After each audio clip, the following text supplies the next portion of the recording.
Welcome to Drumbeats, the must-listen-to podcast which explains why Indigenous partnerships are the key to securing successful outcomes in natural resource and infrastructure investment in Canada.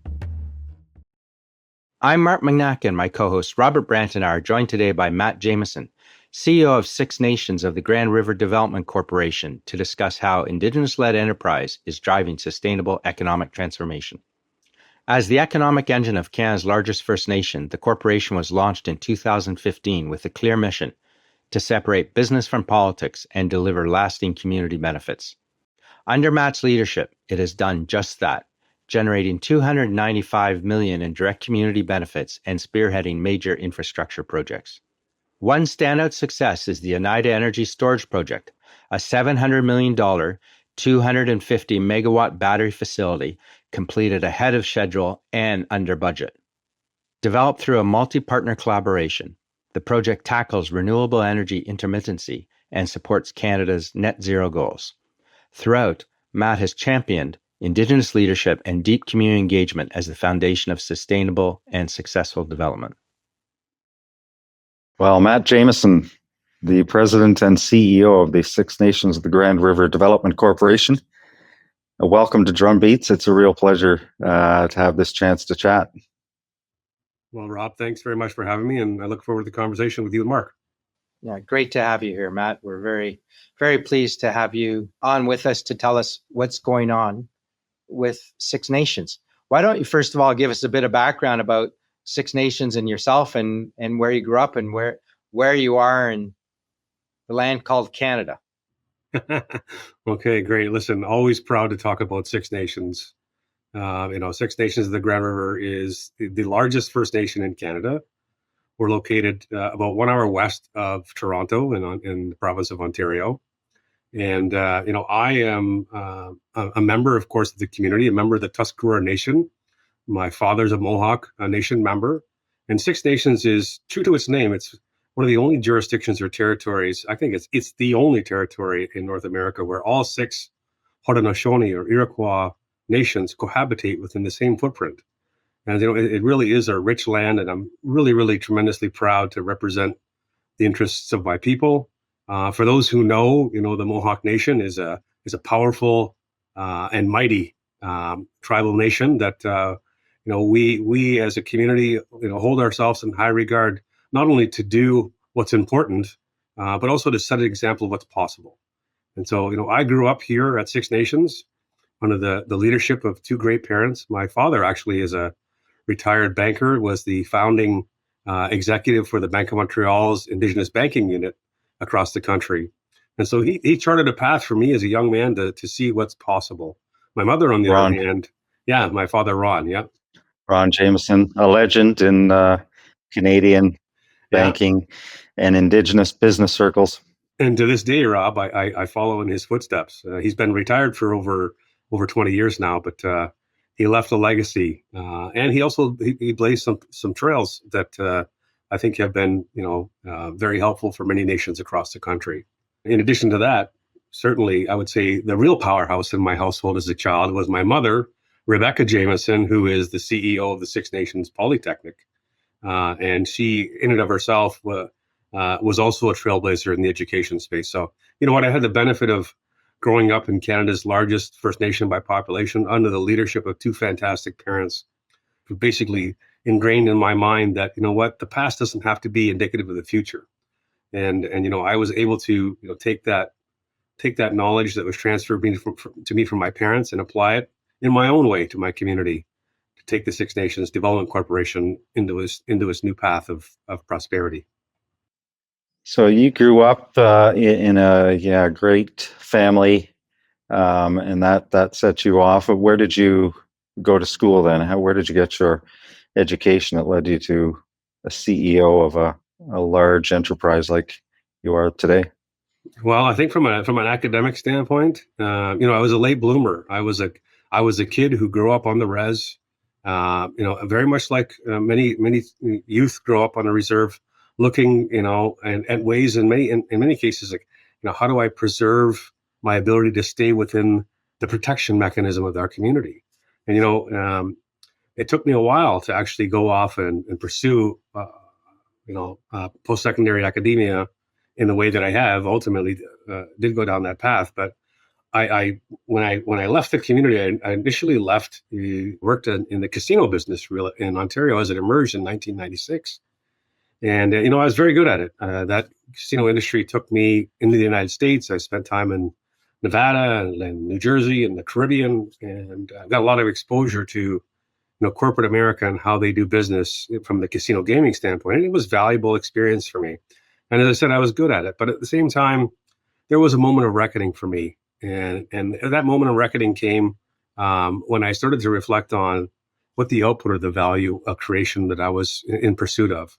And, it quickly dawned on me that, that space was not sustainable for me as an individual, but not sustainable for society generally. And so I did pursue a post-secondary education while I was in that gaming space. I went to Athabasca University, eventually finished an MBA there, and then went on to the Rotman School of Business and did the Institute of Chartered Directors designation program, all of which while I was working. But that education, as I went through those institutions, also validated a lot of the learning that I had picked up along the way. And I would say that the pursuit of my career, ultimately coming back home, I often describe my arrival back on the doorstep of the community as it was really two different channels. One, my mother was pulling me to come home because there was a need in our community for someone who had an understanding of the gaming market, but also was prepared or capable of helping advance the economic agenda for the community. The other pull was our former chief, Bill Montour, who has since passed away. Bill was a great chief who had encouraged me to come home and said, I need you to come home and help us with this particular agenda.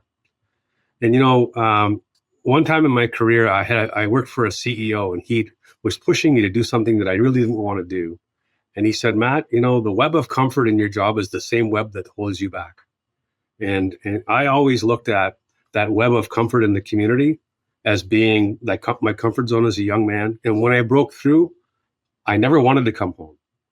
It wasn't until I drive across the Chiefswood Road over the bridge of the Grand River, which is very, very important to our community, where when I came home for the second time, I felt comfortable. I knew I was home, and I was home to stay. And it was that journey home over that bridge, breaking back through that barrier, that really became my 2.0 in life. What I do now is a reconciliation for, I say, some of the damage I caused in the casino gaming industry to individuals by creating, consequences as a result of people in their gaming behaviors. And now what I do is I create value. I create value not for myself, not for a casino operator, but for the community and the next 7 generations. And that's what keeps me coming to work. So what year would that have been, Matt, when you came back? I came back in 2009. I broke into the casino gaming business in 1996, and I spent all that time until 2009, until I came home to the community. And at that time, Chief Bill Montour, as I mentioned earlier, was advocating for new leadership. And when I landed in the community, I was in an advisory capacity for the elected council. And Six Nations was no different than any other tribal nation in the country, and even in the United States. Strong aspirations to get involved in business, strong aspirations to own and participate in the economy, but lacked the strategic underpinning and focus to actually execute and be successful in that capacity. I often talk across the country to other Indigenous economic development folks, and I say, you know what? The most important and the greatest idea was the one that the chief and council heard the night before. And as a result, economic development folks are constantly spinning their wheels because the politicians don't want to miss out on an opportunity. So, they focus on trying to be everything to everyone and an expert at nothing. And it was through my work when I came back under the leadership of Chief Bill Montour, where I quickly realized that we needed to create an institution to separate business from politics. The Harvard study on American Indian economic development became a playbook of ours and was the key underpinnings to what ultimately became the Six Nations Development Corporation. Separating business from politics has been our secret ingredient for the last decade to achieve the level of success that we have had. And so you were instrumental in setting up the development corporation that you lead today. And at that time, when it was set up, 2015-ish. There wouldn't have been a lot of development corps out there. It was something new. And so tell us a little bit about how that worked and what the vision was. Well, Rob, it was definitely a journey. So the corporation launched in 2015, and the council themselves had given me the agenda in 2010. So I was here for about a year, and I came up with this whole proposal. And I brought it to the chief and council. I said, this is the path that we need to pursue as a community. And they said, well, Matt, go ahead and go. But the chief, Bill, at the time said to me, Matt, well, the question is, how long are you going to be here? Because we don't want to start this agenda and then you're going to leave. And my response to him was, Bill, I'm gonna be here as long as I can get stuff done. The moment I can get stopped for political reasons is the day I leave. So the real question is, how long do you want me here? And you know what? The chief and council at that time gave me the autonomy to pursue this agenda, to create this corporation. It took 5 years. We spent, many, many sessions in the community, dinners, coffee, people's in community members' living rooms having tea and having discussions about what's the sensitivity of a federal corporation finding its way into the Six Nations territory. And there was apprehension and there was pessimistic points of view on, do we need this institution? But nonetheless, it was a journey of 10 or 5 years until the corporation was actually launched. And during that 5 years, I actually obtained 38 different council resolutions to keep them in pace with what was happening and why we're doing it. And as we went through this agenda with the community, we didn't just explain what we were doing to the community. We explained why we were doing it and what it meant for them as people, as citizens. And you know what? That's really important as business is transacted within nations across this country. The agenda for progress and output and outcomes isn't one-sided. We have to translate what that means for the citizens and what it means for their children, for them to really buy in and really latch on to opportunity. And once they do, they can become incredibly strong advocates for what's possible. And so it was those key underpinnings that happened from 2010 to 2015 that really informed the key tenets of who we are, what our institutional identity is. And it's founded on the principles of transparency and accountability. And everything that we do, everything that I do under the leadership of our board of directors is, has to be governed by our social license to operate on behalf of the people. I'm only as good as our last bad decision, right?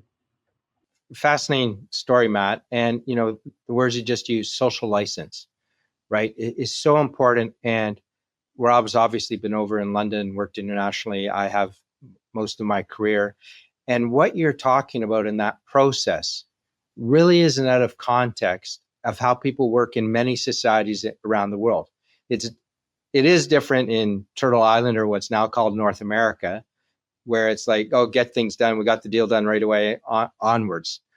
But what you're talking about, getting that commitment of the community behind, and as you said, once they're committed, they become true champions. And this is how the decisions that you take in Indigenous peoples, this 7 generations concept that many in the West have now picked up. Oh, sustainability, and we've got to look after the planet. Well, we should have been doing that a lot longer.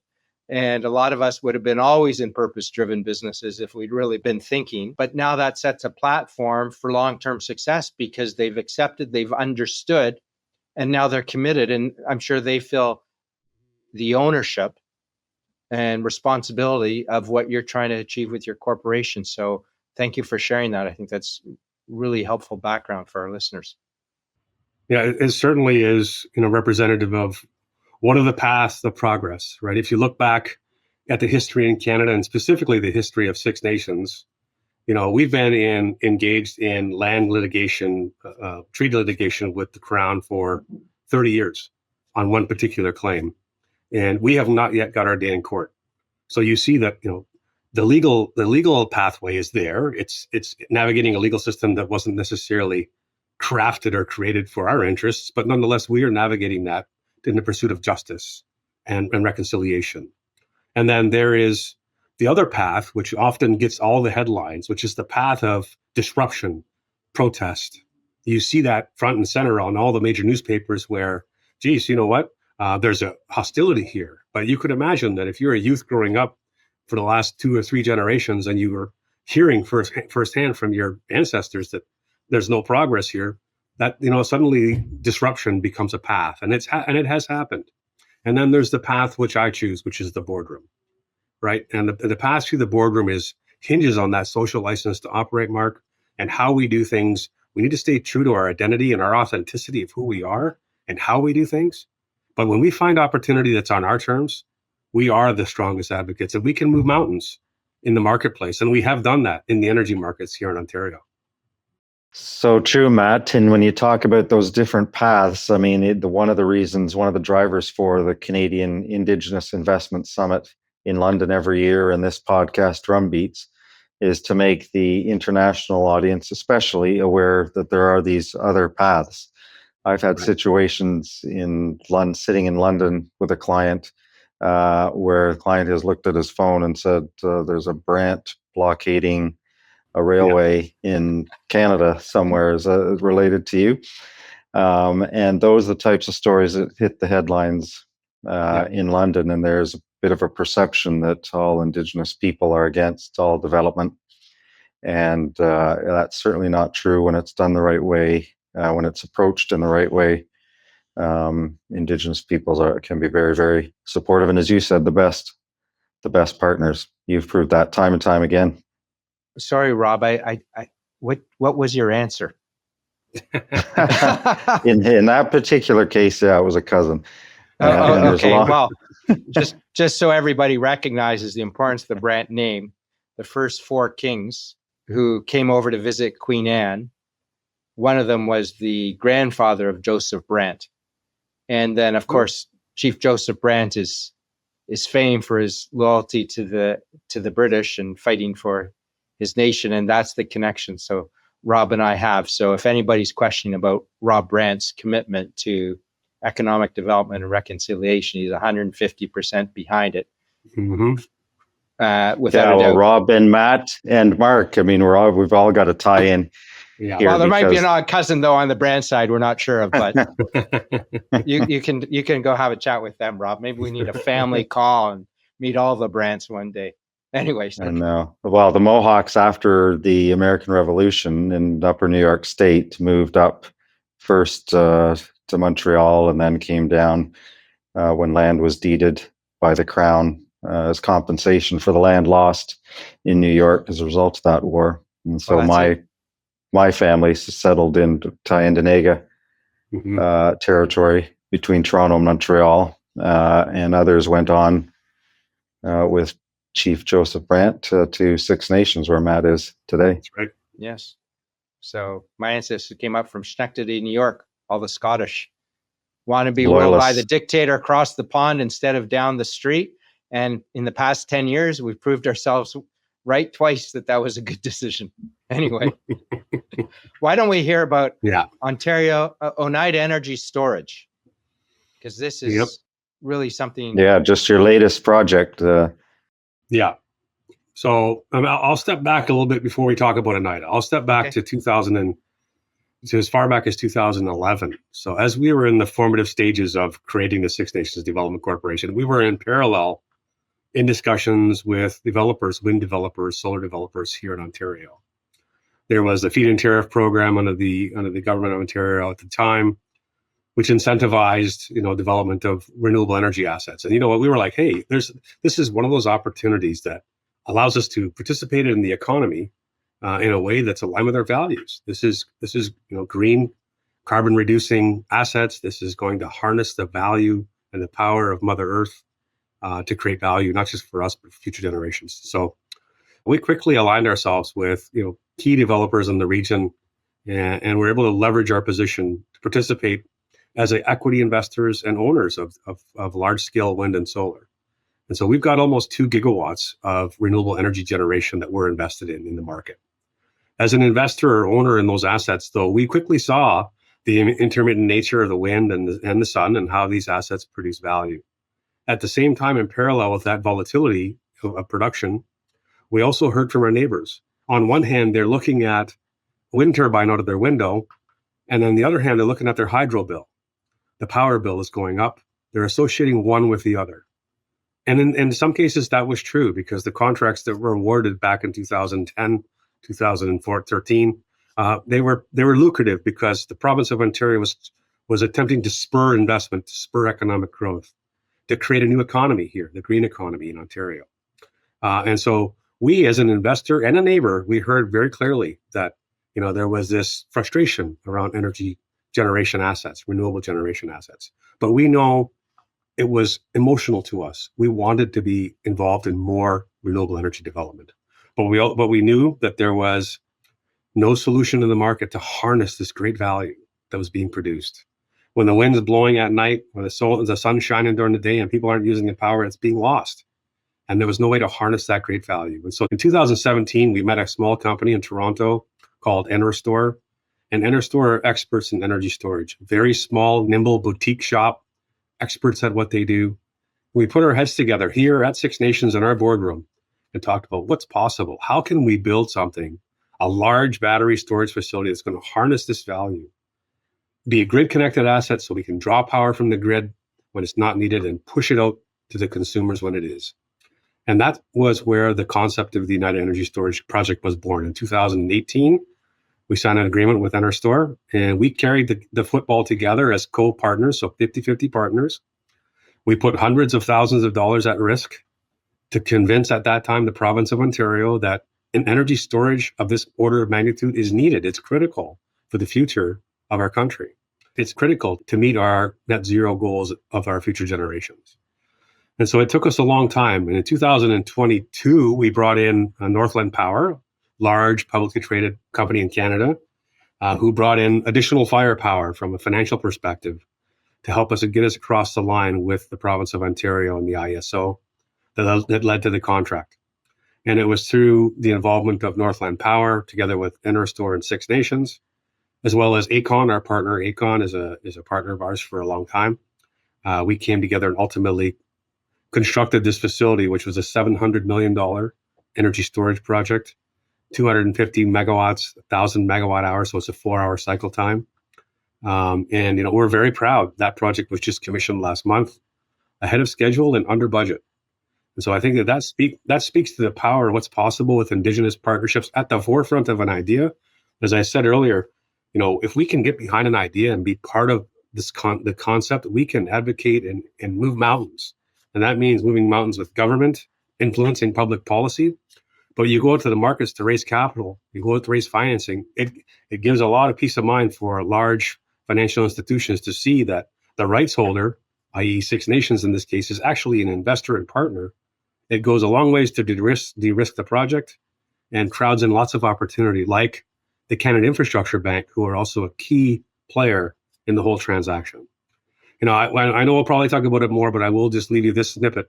I often describe the Oneida Energy Storage Project as a classic example. It should be, in fact, an MBA case study on what's possible when Indigenous communities are truly included at the forefront of an idea, all the way through to the conclusion of what's possible. Yeah, well, let's talk a bit more about that then. And at McCarthy Tetro, we were pleased to act for CIB on that. On this project. But can you tell us a little bit about the size and some of the economics maybe, and how many partners you have there at the moment? You've mentioned a few. How does the governance work? Yeah. So, it's a $700 million project. So it's not like we had the ability to go out and do this on our own. And we're cautious in the market. We've been at this for 10 years. We have built a pretty healthy balance sheet. We've got almost $200 million of assets under administration that we were able to build in 10 years with zero capital injection from the nation. And so we've been able to do this by being creative and innovative and managing risk as best as possible. So we, as I mentioned, we had to bring in 2022 a partner who had the financial well-being or capability to bring capital into the equation. And so we did run a process, and Northland Power was the successful process. We used an investment banker to go out to the market, and that was Scotiabank at the time. And Northland emerged as the preferred partner. In parallel to that, we had Aecon. Aecon, as you may know, is one of Canada's largest construction companies. It's a publicly traded construction company. We just, out of interest, we've been a partner with Aecon since for the last decade in another area, in a construction company partnership that we have. And so we know the executive team very well at Aecon, and they came in as the EPC contractor. And as the EPC contractor, they also, as part of their new strategy, want to invest in the projects that they build. So they have a small equity stake in the project. So they invested capital. And you know what? That gives a lot of comfort when your EPC also puts up capital, because you know they're motivated by on time, on budget thinking as well. And so we've got ourselves, we've got Northland Power, we've got Aecon, we've got Interstore. They're a small boutique firm, so they have a small equity slice. And so those were really the main component partners in the deal. Very close to the commercial operation of the deal, the Mississaugas of the credit came in for a small equity stake as well, because they are in proximity to the project. And so they are also an equity investor in the project. So when I say this is a classic example of what's possible from an MBA case study, if you look at the whole stack of participants, from a federal government standpoint, we have the Canada Infrastructure Bank, who provided a significant subordinate senior debt that made the economics of the project work. If you think back to 2018 all the way to 2022, during that time, COVID, the price of lithium went up 400%. Commodity pricing was all over the map. Foreign exchange was all over the map. We were trying to advance an agenda with a government at the time that was concerned that, there's risks here. So the province of Ontario really came to the plate with the IESO as an off-taker and entered into a 20-year contract for services for this. If it wasn't for the province of Ontario, we would not have a project. So there's a lot of volatility. The province of Ontario stepped up.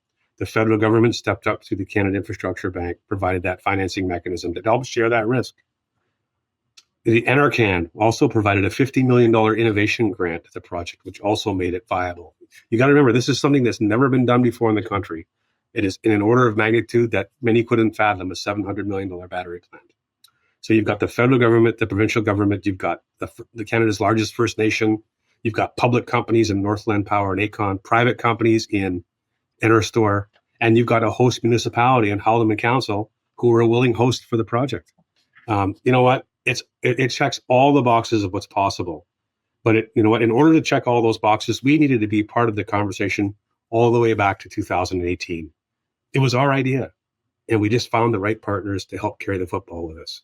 And that's what makes it so great, because it proves what's possible. You hear all the noise right now about Bill C5 and Bill 5 in Ontario about, accelerating infrastructure. And I'm not saying that's a bad thing to accelerate infrastructure. What I'm saying is it needs to be done in a respectful way. So if you just pause that discussion for a minute, look at Oneida and look at what's possible. On time, under budget. And there's one common denominator, and that is Indigenous leadership at the forefront of that equation. That's how development should happen and can happen in this country, not through legislating, aggressive legislative policy that's going to create conflict and ultimately disrupt what's possible. Mm-hmm. Very much so. It's such a fantastic story. If this works, you are operational now. Yep. Got to be other places in Canada or the world that could use this technology and the size of the storage facility. Are you thinking beyond Six Nations? Well, I can tell you, Rob, that with Oneida being the first, and at that time there was no mechanism in Ontario, so it was a bilateral negotiation with the province. So it was a negotiated contract. As soon as we signed that contract, the province of Ontario initiated something called an expedited RFP, and so the expedited RFP resulted in a couple more projects, one of which we partnered with, the Hagersville Battery Project, which is close to our community. And so that's 300 megawatts, even bigger than Oneida. And then immediately following the expedited RFP, there was something that's called the LT1, Long-Term 1 procurement for more storage. And we secured 3 more contracts in that contract. So we're actually building 1,100 megawatts of energy storage. So that's 1.4 gigawatts of energy storage assets here in Ontario, which makes us Six Nations, the largest private investor in energy storage in Canada. We just happen to be Indigenous, right? And we happen to be there because we were the innovators and the disruptors that brought Oneida across the starting line and the finishing line. And we built a reputation in the marketplace that we can get this done. And so we have a long list of companies wanting to target and partner with us. And so we have the opportunity to be selective, which we're doing. But there is much more opportunity in this market. In fact, our growth trajectory still hinges on the energy markets through generation and storage and others. But we are definitely expanding into M&A activity and other channels of growth, which are going to get us to where we need to go from a next 7 generations, funding requirements for our community. Fantastic. And just the timing of this project coming on stream, right? There's all, number of factors come together, but you managed it, under budget, faster than the plan, and that speaks to more than just luck. It speaks to, all the effort, all the groundwork, et cetera, that you put in with your partners and those who enabled it. But it was that leadership from you and your community that was able to drive this through. And it needs to be a case study.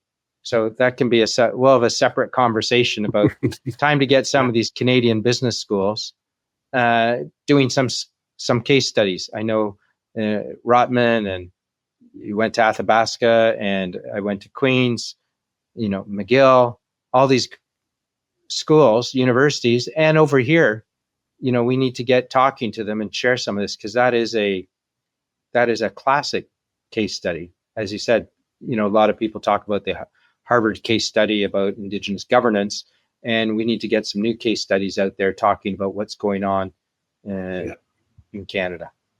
Yeah. But if you think back to the mission of who we are, and I always share this story. When you're growing up as a young person in many societies, there's history books. In Indigenous cultures, there isn't a lot of history books. A lot of it is oral tradition, oral history passed down from generation to generation. And when you're a young person, when you hear your grandparents tell you that those people hurt me, you don't forget that. It's an emotional issue for us, right? And so when we go about our business, we want to make sure that we do things responsibly in a way that we can be proud of when our children look at us to say, why did you do that? And so we keep a pretty solid record through a website that we maintain, where community members can go and look at all the facts, all the analysis that we've done. That's somewhat of a repository for people to reflect upon why we did what we did and what we evaluated when we made that decision. I think that's important to help frame, the rationale and decision making we went through. And then the last point I'll make is the one thing that I'm very, very proud of. In the last 10 years, the Six Nations Development Corporation has generated over $295 million of direct economic impact into our community. And it's through the decisions that we're making, the jobs that we're creating, the economic spinoff, the investment back into our community. I think that will be the lens in which we are evaluated, and we just need to be responsible in how we navigate the future. And I think we're doing that. And I'm really proud to have the opportunity to play the role I have. As you should be, Matt. There's a lot there to be proud of, and congratulations on the 10 years of Development Corp at the forefront of a lot of activity in Canada, and the energy storage project is just the latest. Yeah. So thank you very much for taking the time to talk about a little bit about that. I really appreciate it. Now go, guys. Thank you. Now and go. Thanks, Mark. Great to have you with us today. Thank you to Matt Jamieson for sharing his insights with us, and thank you for viewing and listening. Be sure to share, subscribe, and leave a review on your favorite podcast channel. Thanks for listening to Drumbeats. Until next time.